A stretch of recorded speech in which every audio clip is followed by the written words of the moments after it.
আমার কথাটা এই অংশটুকু যুবক যুবতীরা খুব ভালো করে শুনেন। দিনী বোন যাদের বয়স হায়েজ হয়ে গেছে, যাদের হায়েজ হয়েছে এখান থেকে শুরু করে সবাই, যারা বালেগ হয়েছে আমরা ছেলেরা সবাই ভালো করে কথাটা শুনেন। বাংলাদেশে পিছন থেকে একটা নতুন সমস্যা রাইজ করতেছে। সমস্যাটা হচ্ছে এমনিতেই আমাদের ছেলে মেয়েদের মধ্যে হারাম সম্পর্ক ছিল।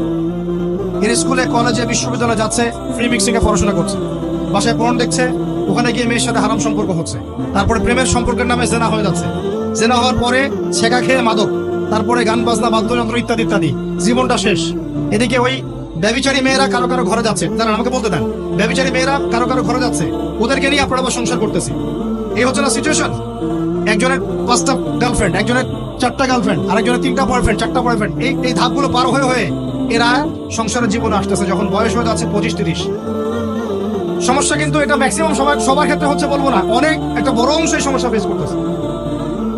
এর মধ্যে এই ফ্রি মিক্সিং এর মধ্যে শুরু হয়েছে নতুন একটা জিনিস, যে ভালোবাসার আবার লিঙ্গ কি, ভালোবাসার আবার এখানেই শুরু হয়েছে ছেলে ছেলে জেনা করা এবং মেয়ে মেয়ে জেনা করা, ছেলে ছেলে জেনা করা, আর কি বললাম বলেন, মেয়ে মেয়ে জেনা করা। নাউজুবিল্লাহ। এটা কমে লুত, এর শাস্তি আসবে যদি আমরা তওবা করে ফিরে না আসি।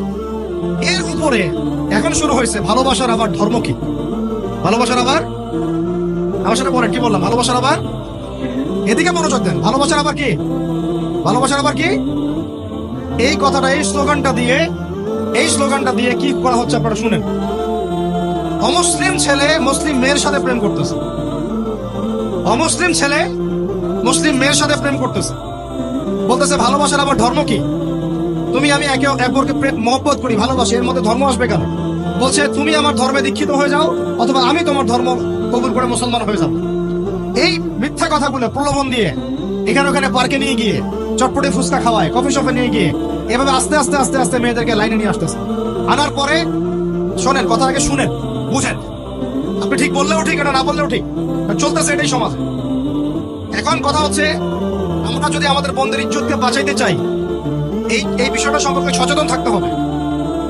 মেয়েদেরকে ফুসলিয়ে ফাসলিয়ে এভাবে প্রেমের জালে ফেলে শেষমেশ বেডে নিয়ে গিয়ে ধর্ষণ বা গণধর্ষণ করে মেয়ের ওই ওভারির মধ্যে ওদের বীর্যপাত করে দিয়ে ওই ছেলেটার কোনো খবর পাওয়া যায় না, লাপাত্তা হয়ে যায়।